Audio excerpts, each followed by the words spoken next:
اور ہم نے موسیٰ کو اپنی نشانیاں اور دلیل روشن دے کر بھیجا فرعون اور اس کے سرداروں کی طرف، تو وہ فرعون ہی کے حکم پر چلتے رہے، حالانکہ فرعون کا حکم درست نہیں تھا۔ وہ قیامت کے دن اپنی قوم کے آگے آگے چلے گا، پھر ان کو دوزخ میں جا اتارے گا، اور جس مقام پر وہ اتارے جائیں گے وہ برا ہے۔ اور اس جہان میں بھی لعنت ان کے پیچھے لگا دی گئی، اور قیامت کے دن بھی پیچھے لگی رہے گی۔ جو انعام ان کو ملا ہے برا ہے۔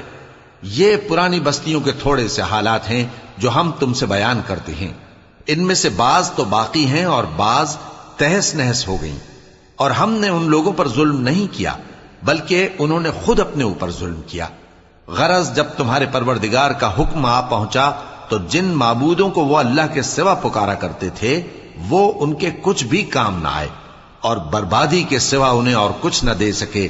اور تمہارا پروردگار جب نافرمان بستیوں کو پکڑا کرتا ہے تو اس کی پکڑ اسی طرح کی ہوتی ہے، بے شک اس کی پکڑ دکھ دینے والی سخت ہے۔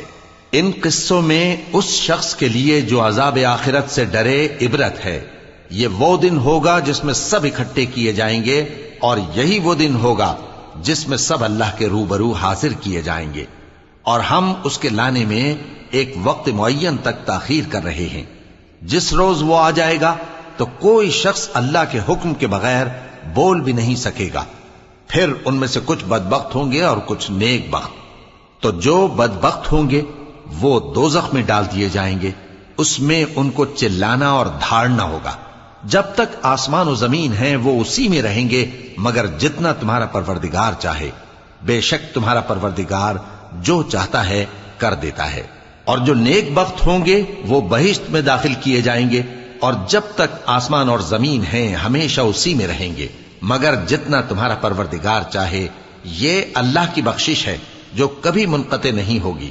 تو یہ لوگ جو غیر اللہ کی پرستش کرتے ہیں اس سے تم شک میں نہ پڑنا، یہ اسی طرح پرستش کرتے ہیں جس طرح پہلے سے ان کے باپ دادا پرستش کرتے آئے ہیں، اور ہم ان کو ان کا حصہ پورا پورا بغیر کچھ کم کیے دینے والے ہیں۔